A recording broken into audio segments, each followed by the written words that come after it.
하나님의 말씀을 봉독하겠습니다. 요한복음 16장 1절에서 7절까지의 말씀입니다. 신약성경 174면에 있습니다. 요한복음 16장 1절에서 7절까지의 말씀입니다. 내가 이것을 너희에게 이름은 너희로 실족하지 않게 하려 함이니 사람들이 너희를 출교할 뿐 아니라 때가 이르면 무릇 너희를 죽이는 자가 생각하기를 이것이 하나님을 섬기는 일이라 하리라. 그들이 이런 일을 할 것은 아버지와 나를 알지 못함이라. 오직 너희에게 이 말을 한 것은 너희로 그때를 당하면 내가 너희에게 말한 이것을 기억나게 하려 함이요 처음부터 이 말을 하지 아니한 것은 내가 너희와 함께 있었음이라. 지금 내가 나를 보내신 이에게로 가는데 너희 중에서 나더러 어디로 가는지 묻는 자가 없고 도리어 내가 이 말을 함으로 너희 마음에 근심이 가득하였도다. 그러나 내가 너희에게 실상을 말하노니 내가 떠나가는 것이 너희에게 유익이라. 내가 떠나가지 아니하면 보혜사가 너희에게로 오시지 아니할 것이요 가면 내가 그를 너희에게로 보내리니. 아멘. 오늘 읽은 성경 본문은 이른바 고별 설교라고 불리는 부분입니다. 상황을 보면 지금은 예수님이 붙잡히시기 전날 밤이죠. 예수께서는 이 밤이 다 지나가기 전에 사람들에게 잡히실 것입니다. 그리고 이리저리 끌려다니다가 내일 오전이면 십자가에 달리시게 될 참입니다. 지난 몇 해간 예수님께서는 제자들과 늘 함께 계시며 동행하셨는데 이제 곧 그동안의 이와 같은 동행이 끝나기 때문에 예수님은 이별을 앞두고 제자들에게 마지막으로 말씀을 하시고 있는 중이죠. 이 고별 설교는 저 앞 13장 31절부터 시작이 되었습니다. 그리고 여기 16장에 이르러서 끝이 나게 됩니다. 예수님께서는 제자들의 발을 씻기시고 또 그들과 저녁 식사를 나누셨던 그런 참이었죠. 그리고 말씀을 이어가시는데 그 내용은 이런 것이었습니다. 13장 34절에 가보시면 말씀이 이렇게 시작합니다. 예수님은 제자들에게 13장 34절입니다. 새 계명을 너희에게 주노니 서로 사랑하라 라고 말씀하시죠. 서로 사랑하라 라는 말씀을 지금 계명이라고 하시니까 마치 우리 귀에는 무슨 법규처럼 들립니다. 어디 생활관에 입소하면 적혀있는 생활 지침처럼 들리기도 하죠. 그래서 앞으로 이 말을 잘 지키면 상이 있을 것이고 어기면 벌이 있을 것이다 처럼 들리기도 합니다. 그러나 이 말씀의 의도는 그런 투의 말씀이 아니라고 말할 수 있겠습니다. 왜냐하면 이어지는 14장 1절에 보면 너희는 마음에 근심하지 말라 하나님을 믿으니 또 나를 믿으라 라고 말씀을 이어가시고 있기 때문입니다. 자, 그러니까 사랑하라 라는 이 말씀은 제자들에게 근심이나 불안을 일으키기 위한 말씀이 아니라는 것을 알 수 있죠. 예수님은 제자들에게 나를 믿으라 라고 말씀하십니다. 예수님을 신뢰하고 이 걸음을 내디디라고, 그러니까 근심 없이 내가 말한 대로 그렇게 나아가면 된다고 말씀하시고 있는 것입니다. 그러니까 제자들에게 예수님께서 명령 하나를 탁 던져놓고 너희가 하기 나름이다 이런 의도로 말씀하신 것이 아니죠. 그러니 나를 믿으라 라는 이 말씀을 눈에 보이는 방식으로 달리 표현해 본다면 예수님은 지금 제자들을 품에 품으시고 너희는 이렇게 내 품에 늘 거할 것이니 사랑하는 일을 해보아라 라고 말씀하시는 것이라고 읽을 수 있습니다. 그러니 예수님께서 제자들에게 사랑하라고 말씀하실 때에 예수님은 저 멀리 어딘가 떨어져 계신 것이 아니죠. 이 일은 제자들만의 일이 아니라 예수님 당신의 일이기도 했기 때문입니다. 15장 1절로 이어서 보시면 거기 나는 참 포도나무이니 4절에 가지인 너희는 내 안에 거하라 이렇게 말씀을 이어가십니다. 자, 그렇게 하면 너희가 열매를 많이 거둘 것이다 라는 말씀이 뒤에 이어지고 있죠.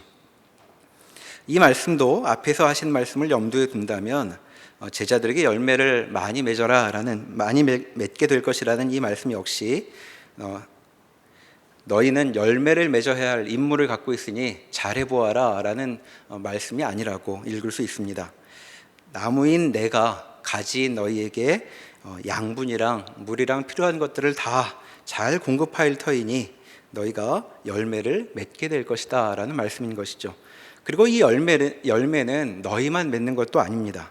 사실 우리가 열매를 잘 맺어보자라고 예수님께서 말씀하시는 것이라고 읽는 게 더 정확할 것입니다. 왜냐하면 가지에 달리는 열매는 가지만의 열매가 아니라 나무의 열매이기 때문이죠. 그러니 예수님께서는 열매를 많이 맺게 될 것이라는 이 말씀 역시도 내가 너에게 필요한 것은 뭐든지 다 될 터이니 넌 걱정하지 말고 인생을 빛나게 살아보아라 라고 말씀하시는 것이라고 읽을 수 있습니다.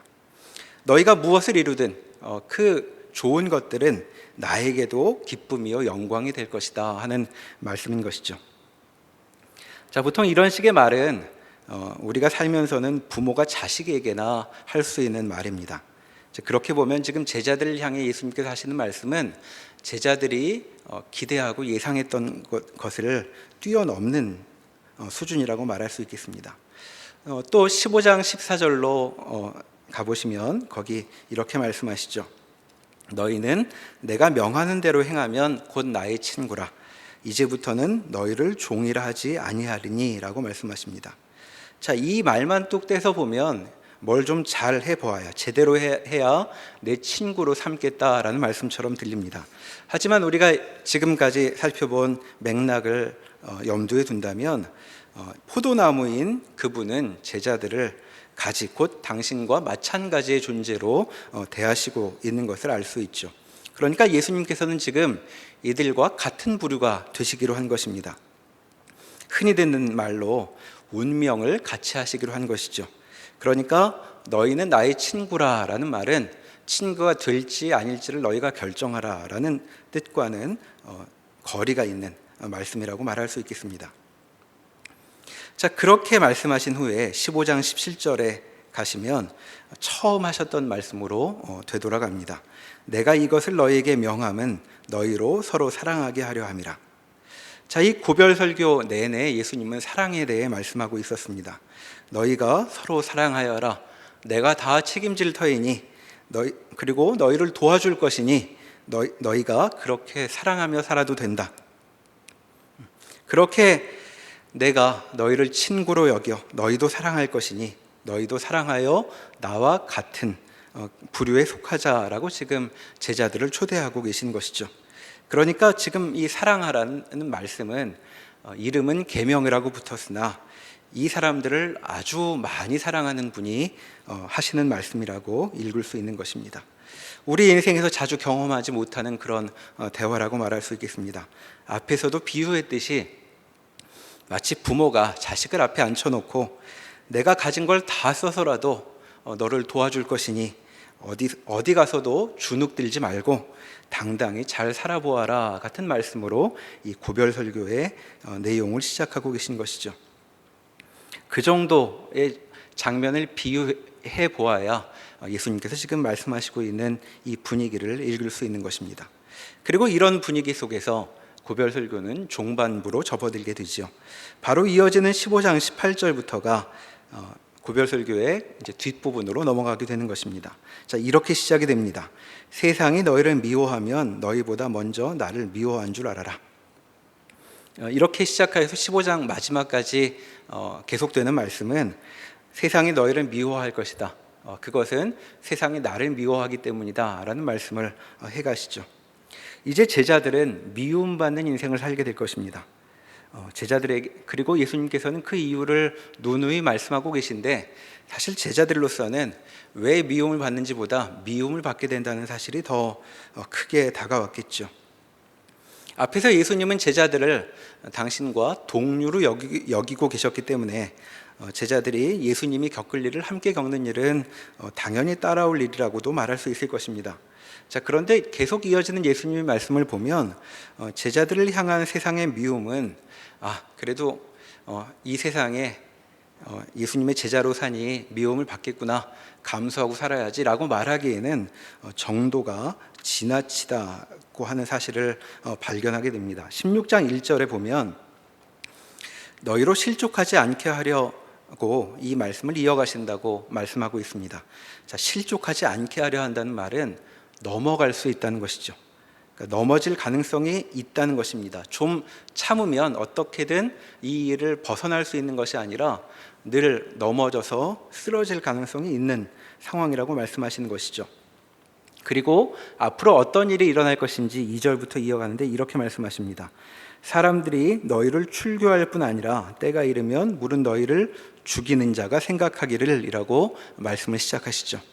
자, 제자들은 무슨 일을 당하는가? 출교, 또 살해 같은 일을 겪을 것이라고 말합니다.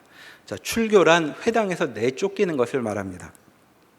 자, 우리처럼 사회가 종교와 분리된 곳에서도 교회에서 내쫓긴다면 이유가 어떻든 우리는 큰 상처를 받을 것입니다. 그래서 보통은 교회에서 내쫓기기 전에 마음에서 교회를 먼저 내쫓고는 하죠. 자, 그런데 우리 같은 사회도 아니고 유대 사회는 종교와 사회가 아주 밀접한 상태였습니다. 자, 이런 경우에 출교란 사회적으로 매장을 당하는 일이라고 이해할 수 있죠. 자, 그런데 이들은 그렇게 사회에서 매장을 당할 뿐만 아니라 물리적으로 죽음을 당하기도 할 것이라고 예수님께서는 말씀을 이어가고 있습니다. 자, 사람들은 하나님을 위해, 곧 대의를 위해서 이들을 죽일 것입니다. 자, 예수와 한패가 되는 바람에 제자들은 사회적으로 또 물리적으로 매장당하는 일이 있게 될 것이다 라는 말씀을 하고 계신 것이죠. 자, 앞에 우리가 살펴봤던 그 좋은 분위기는 순식간에 일변하고 맙니다. 예수님이 그렇게 아끼는 제자들인데 그들에게는 이렇게 큰 어려움이 있을 것이라고 예수님은 말씀하고 계신 것이죠. 그런데 이어지는 말씀을 보면 제자들이 겪을 이 어려움은 사회적 그리고 물리적 매장을 넘어서는 더 고통스럽고 더 당황스러운 면을 가지고 있습니다. 16장 4절과 5절을 보시면 예수님께서는 이렇게 말씀하십니다.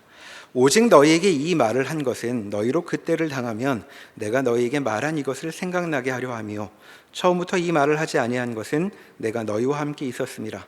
지금 내가 나를 보내신 이에게로 가는데 너희 중에서 나더러 어디로 가는지 묻는 자가 없고. 자, 이제껏 예수님과 늘 제자들은 함께 있었는데 왜 그러면 그동안은 이와 같은 어려움, 고통은 없었던 것인가? 그건 예수님께서 이들과 함께 계셨기 때문입니다. 함께 계시며 고난을 막아주셨기 때문이죠. 자, 그러면 앞으로는 왜 이런 고통을 당하게 되는가?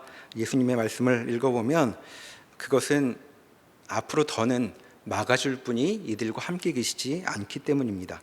4절 하반절에 보면 처음부터 이 말을 하지 아니하는 것은 내가 너희와 함께 있었음이라 라는 말씀이 이제 그러한 점을 우리에게 알려주고 있습니다. 왜 제자들은 삶을 통째로 잃어버릴 위험에 처하게 되는가? 그것은 예수께서 이들을 막아주지 않고 떠나시기 때문이죠. 자, 그러니 고별 설교의 이 중반부에서 제자들은 참으로 기가 막힌 상황에 놓이게 되었습니다. 자, 제자들을 그렇게 아끼고 사랑한다고 해놓고 예수님은 떠나가실 것이고 제자들은 한 번도 겪지 못한 그런 고통을 겪게 될 것입니다. 제자들의 처지에서 생각을 해보면 이게 얼마나 황망한 일인가 싶습니다. 제자들은 바로 며칠 전에 예수님께서 사람들의 환호를 받으며 예루살렘에 들어오신 일을 몸소 겪었죠. 자, 이들은 마음속으로 이제 예루살렘에까지 들어오신 예수님께서 왕으로서 얼마나 세상 앞에 찬란하게 그 계획을 펼쳐내실 것인가 기대했을 것입니다. 마치 결혼식을 막 치른 부부가 이제 얼마나 앞으로 인생이 멋있을까를 기대하는 것처럼, 그리고 또 어떤 분을 내내 여러 해 동안 지지하고 도왔는데 그분이 사장이 된다든가 또는 대통령이 된다면 앞으로 펼쳐질 논공행상을 기대하며 미소를 짓는 것 같은 마음이 바로 제자들의 마음속에 있었겠죠. 그런데 지금 이렇게 내내 따랐던 이분이 무슨 이야기를 하는 것인가 하는 생각이 들 것입니다. 그렇게 우리를 아끼고 사랑해서 나무가 가지에게 하듯 뭐든 다 내주겠다고 하셨던 그분이 대체 지금 무슨 말씀을 하고 있는 것인가 싶었을 것입니다. 마치 결혼식 마치고 첫날 저녁 식사를 하는데 신랑이 내일 새벽에 외국으로 떠나 언제 돌아올지 모르겠다고 말을 하면 그 이야기를 듣고 있는 새댁처럼, 그리고 청춘을 다 바치며 누군가에게 인생을 올인했는데 그렇게 모셨던 분이 드디어 높은 자리에 올라 무언가를 펼치게 되었는데 그분이 하루 만에 세상을 떠나버리는 것 같은 그런 일을 당하는 것 같은 경험을 지금 제자들이 하고 있는 것입니다. 자, 제자들은 바로 다음 날이면, 다음 날도 아니고 몇 시간 후면 벌어질 일을 제대로 대비하지 못했을 터인데 이 밤에 청천벽력 같은 이야기를 들은 것이고, 그리고 정말 상상할 수 없는 상황에 처하게 된 것입니다. 조금 전에 있었던 일들, 예수님께서 친히 이들의 발을 닦아주시고 그리고 좋은 것으로 저녁 식사를 나누셨던 일은 정말 오래전 일처럼 되어버렸습니다. 자, 그래서 우리는 여기서 다시 묻게 되는 것이죠. 예수께서는 왜 지금 와서 이 제자들을 세상에 이렇게 비할 데 없이 불쌍하게 만들고 떠나가려고 하는 것인가 하는 것입니다. 정말 그렇게 소중한 존재라면 목숨을 걸고 끝까지 지켜주는 것이 맞는 것이 아닐까 하는 그런 생각이 드는 것이죠. 자, 이것은 비단 제자들만의 문제는 아니라고 말할 수 있겠습니다. 역시 제자들처럼 예수를 따르고 있는 우리도 경험하게 되는 것이죠. 자, 하나님이 우리를 그렇게 사랑한다고 하시는데, 주일마다 그렇게 듣고 있는데 우리의 삶은 대체 이게 무엇인가 하고 생각이 들 때가 많이 있습니다. 교회를 오래도록 다니며 하나님의 사랑에 대해 들어왔지만 문득 고개를 들어보면 어두운 벌판에 나 혼자 서 있는 것 같을 때가 많이 있습니다. 사방에 바람은 몰아치고 있는데 주님께서는 어디 계신 것인가 하는 그런 질문이 우리에게 있는 것이죠. 주님은 어디 계시는 것일까? 하나님은 대체 무엇을 하고 계신 것일까 하는 것이 우리에게도 드는 질문입니다. 대체 예수님은 지금 제자들과 무엇을 하려고 하시는 것일까요? 자, 고별 설교를 마무리하며 예수님은 이에 대한 대답을 하고 계십니다. 5절과 6절을 다시 보면 이렇게 말씀하시죠. 16장 5절과 6절입니다. 지금 내가 나를 보내신 이에게로 가는데 너희 중에서 나더러 어디로 가는지 묻는 자가 없고 도리어 내가 이 말을 함으로 너희 마음에 근심이 가득하였도다. 자, 앞서 14장 1절에 너희는 마음에 근심하지 말라, 나를 믿으라 라고 말씀하셨던 예수님이었습니다. 그런데 지금 그분이 시간이 얼마나 지났다고 제자들을 근심으로 몰아넣고 계시죠. 자, 제자들은 다가올 고통에 대한 생각으로 마음속이 가득할 것입니다. 그런데 예수님은 그들이 겪게 될 고통에 대한 위로의 말씀 같은 것은 하고 계시지 않죠. 예수님이 제자들에게 지금 꺼내려고 하시는 핵심은 내가 간다라는 사실이라고 여기 말씀합니다. 자, 그런데 제자들은 예수님께서 가신다는 이 사실에 큰 관심이 없는 듯 하죠. 그래서 예수님은 지금 다시 제자들에게 내가 떠난다라는 말을 다시 꺼내셔서 주목시키기를 원하십니다. 자, 그 커다란 어려움과 고통이 아니라 당신이 떠나신다는 점을 지금 화제로 삼고 싶으신 것이죠. 자, 그러니 제자들이 예수님의 말을 알아듣는다면 내가 간다라는 이 말씀에 주목하고, 아니 간다면 어디로 가시는 것인가 하고 물어야 마땅하다고 여기 말씀하고 계십니다. 자, 그러면서 스스로 답을 7절에 이어가시고 있죠. 그러나 내가 너희에게 실상을 말하노니 내가 떠나가는 것이 너희에게 유익이라. 내가 떠나가지 아니하면 보혜사가 너희에게로 오시지 아니할 것이요 가면 내가 그를 너희에게로 보낼 것이다. 자, 왜 예수께서 제자들을 보호하지 않고 떠나셔야 하는가? 자, 그냥 머물면 제자들에게 도움이 되지 않는다고 말씀하고 있습니다. 자, 예수께서 계속 여기 계시면 보혜사가 오시지 않을 것이기 때문이죠. 자, 보혜사라는 말은 도우시는 분이라는 뜻인데, 자, 이분이 성령 하나님이라는 것을 우리는 알고 있습니다. 자, 그런데 앞뒤 말씀을 찬찬히 보면 보혜사가 오신다고 해서 제자들의 고난이 줄어드는 것도 아닙니다. 자, 우리는 성령 충만이라는 말을 많이 듣고 살아왔는데, 자, 성령께서 우리 가운데 충만히 거하시면 그분이 무슨 일에서든지 우리를 보호해 주시고 우리의 문제들이 해결될 것이라는 그런 기대를 갖고 있습니다. 자, 그러면 성령께서는 이제껏 해오신 예수님과 바톤 터치를 하고 계시는 것인가 묻게 되죠. 예수께서 계신 것보다 그분이 오시는 일이 더 좋은 것이라면 예수님보다 더 화끈하게 이들을 보호해 주시는가 하고 묻게 되는 것입니다. 그러나 성경을 보면 이런 식의 전개는 전혀 없습니다. 극심한 고난은 고난대로 오고 성령님은 성령님대로 오신다라고 말하고 있는 것이죠. 자, 그렇다면 원래의 질문으로 되돌아가 보게 됩니다. 왜 예수께서는 제자들을 보호하지 않고 떠나시겠다고 하는 것인가? 보혜사가 오셔야 하기 때문이라고 이유를 말씀하시는데, 보혜사가 오신다는 것, 곧 성령이 오신다는 것은 제자들에 대한 예수님의 보호와 맞바꿀 정도로, 아니 그보다 더 중요한 일이란 말인가 하고 묻게 되는 것이죠. 자, 그렇다면 성령께서 오신다는 일이 무슨 뜻인가 우리는 생각해 보아야 합니다. 자, 성령이 오신다는 사실을 성경에 비추어 보면 그저 누가 온다는 말이 아니라는 것을 알게 되죠. 구약 성경을 보면 성령께서 오시는 일은 그동안 내내 약속되어 온 일이 실현된다는 것을 뜻하는 것임을 알 수 있습니다.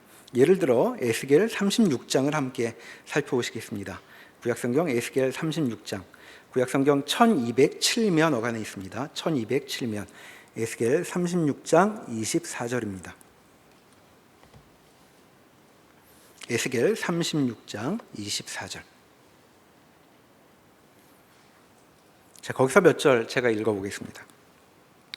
내가 너희를 여러 나라 가운데에서 인도하여 내고 여러 민족 가운데서 모아데리고 고국 땅에 들어가서 맑은 물을 너희에게 뿌려서 너희로 정결하게 하되 곧 너희 모든 더러운 것에서와 모든 우상 숭배에서 너희를 정결하게 할 것이며 또 새 영을 너희 속에 두고 새 마음을 너희에게 주되 너희 육신에서 굳은 마음을 제거하고 부드러운 마음을 줄 것이며 또 내 영을 너희 속에 두어 너희로 내 윤례를 행하게 하리니 너희가 내 규례를 지켜 행할지라. 내가 너희 조상들에게 준 땅에서 너희가 거주하면서 내 백성이 되고 나는 너희 하나님이 되리라. 자, 여호와 하나님께서 말씀하시길 내 영이 오면 너희가 내 백성이 되고 나는 너희 하나님이 될 것이다 라고 말씀하십니다. 자, 이스라엘 사람들이 비로소 하나님의 백성이 되는 것, 그리고 여호와 하나님께서 그들의 하나님이 되시는 일은 아브라함 때부터 시작하여 다윗에게서 약속하셨던 그 언약이 실현되는 것을 뜻하는 것이죠. 그러니까 성령이 오신다는 것은 구약 내내 약속된 그 언약이 드디어 실현된다는 것을 가리키는 말입니다. 자, 그러니까 예수님의 말씀이 바로 그것이죠. 보혜사가 오신다는 말은 제자들이 이제 조상들은 바라보기만 했던 일을 실제로 겪게 될 것이다 라고 말씀하는 것입니다. 자, 이와 같은 약속은 구약의 이 한 부분이 아니라 다른 부분에도 나와 있죠. 한 군데만 더 찾아보겠습니다. 요엘 2장 28절입니다. 구약 성경 1272면 요엘 2장 28절, 구약 성경 1272면입니다. 요엘 2장 28절 이하는 나중에 초대교회 시절에 베드로 사도가 인용한 적이 있는 말씀이죠. 요엘 2장 28절입니다. 그 후에 내가 내 영을 만민에게 부어주리니 너희 자녀들이 장래일을 말할 것이며 너희 늙은이는 꿈을 꾸며 너희 젊은이는 이상을 볼 것이며 그때 내가 또 내 영을 남종과 여종에게 부어줄 것이며 내가 이적을 하늘과 땅에 베풀리니 곧 피와 불과 연기 기둥이라. 여호와의 크고 두려운 날이 이르기 전에 해가 어두워지고 달이 핏빛같이 변하려니와 누구든지 여호와의 이름을 부르는 자는 구원을 얻으리니 이는 나 여호와의 말대로 시온산과 예루살렘에서 피할 자가 있을 것이며 남은 자 중에 나 여호와의 부름을 받을 자가 있을 것임이니라. 여호와의 영은 특정한 사람에게만이 아니라 만민에게 오실 것입니다. 자, 그 영이 오시면 무슨 일이 벌어지는가? 누구든지 여호와의 이름을 부를 수 있게 되죠. 구원을 받게 된다는 말입니다.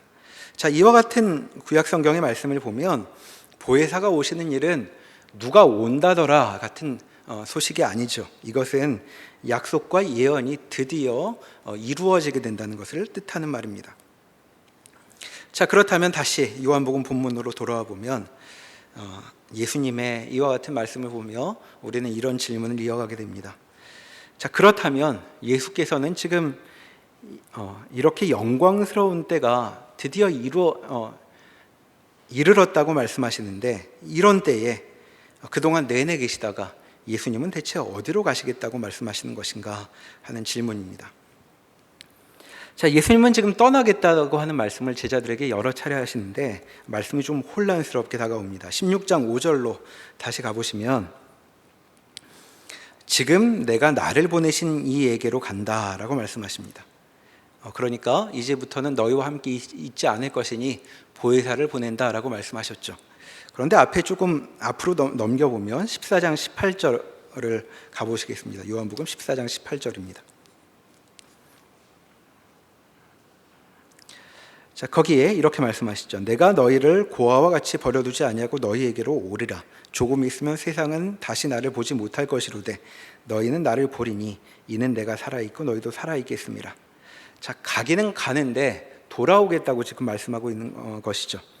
그런데 제자들이 이 말씀을 듣고 무슨 소린지 이해하기가 쉽지 않았던 것 같습니다. 16장 16절로 다시 넘어와 보시면 예수님의 고별 설교가 마무리되고 있는 이 시점에 제자들의 이와 같은 반응이 기록되어 있습니다. 16장 16절 이하입니다. 조금 있으면 너희가 나를 보지 못하겠고 또 조금 있으면 보리라 하시니 제자 중에서 서로 말하되 우리에게 말씀하신 바 조금 있으면 나를 보지 못하겠고 또 조금 있으면 나를 보리라 하시며 또 내가 아버지께로 감이라 하신 것이 무슨 말씀이냐?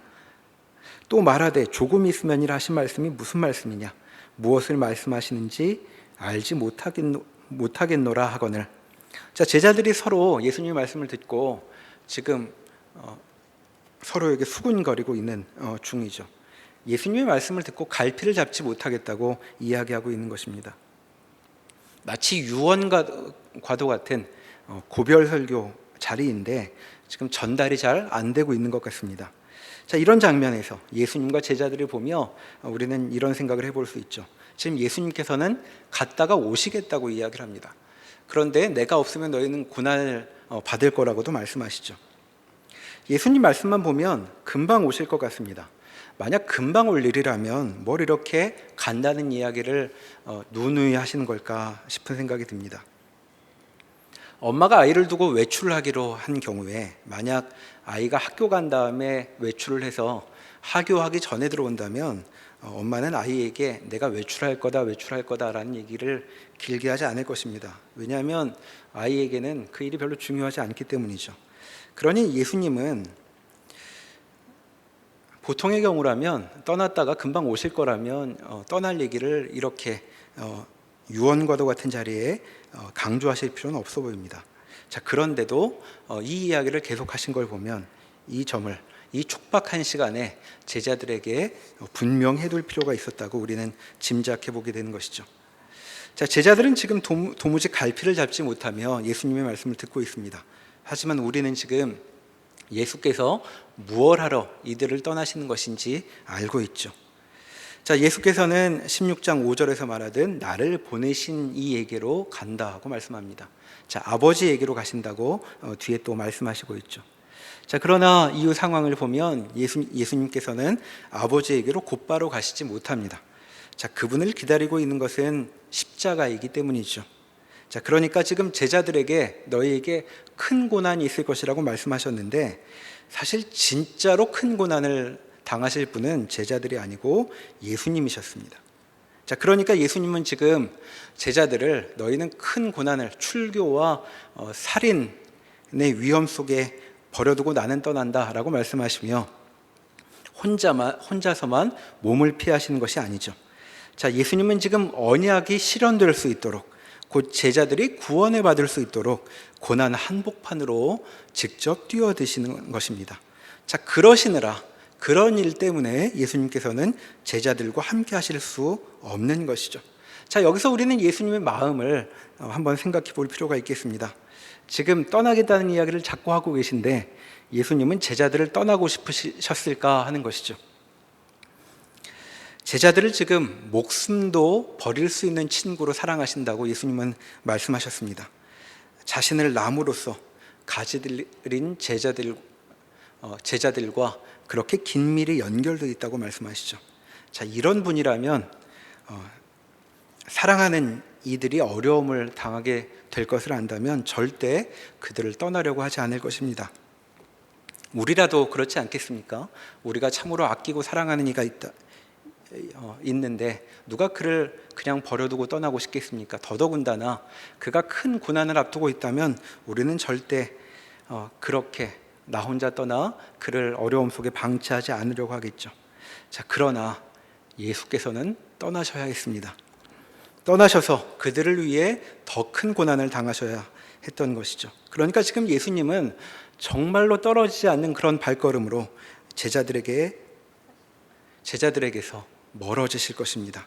그러니까 작별 인사 몇 마디 남겨두고 총총히 발걸음을 돌리시는 그런 심정이 아니셨던 것으로 우리가 생각할 수 있습니다. 목숨을 줄 만큼 사랑했던 이들을 놓아두고 그분은 떠나시게 됩니다. 이들의 유익을 위해서인 것이죠. 자, 이들을 약속이 실현될 세계에 남겨두시기 위해, 곧 살리기 위해 이들을 떠나시게 되는 것입니다. 그러니까 지금 이제 곧 있게 될 이 이별의 발걸음은 세상에서 가장 무거운 발걸음이 될 것이라고 생각할 수 있겠습니다. 자, 이것이 이 범상하지 않은 순간에 제자들이 대면해야 했던 상황인 것이죠. 자, 기독교는 처음부터 우리를 감싸고 돌기만 하는 그런 종교가 아니었습니다. 우리가 섬기는 하나님은 우리보다 더 깊은 생각을 갖고 우리를 대하시고, 그리고 우리가 감당할 수 없는 일을 스스로 감당하시기로 한 분이시죠. 자, 그래서 그분은 우리의 바람이나 우리의 기대처럼 우리 옆에 꼭 붙어 계시지 않습니다. 그분을 대신해 보혜사 성령을 보내신다고 하시죠. 자, 그러면 이분은 오셔서 무엇을 하실 것인가? 예수님을 대신해 이제까지 했던 것처럼 제자들을 꽁꽁 싸매시며 보호하실 것인가? 자, 본문에 보면 보혜사가 무슨 일을 하시는지 우리에게 알려주고 있습니다. 보혜사가 오시지만 제자들이 큰 어려움을 겪는 것에는 변함이 없습니다. 그분은 어려움을 막아주시지 않습니다. 자, 그러면 예수께서 자리까지 비우시며 오셔야 했던 그 보혜사는 대체 뭘 하시는 것인가? 16장 12절에 이렇게 말씀하십니다.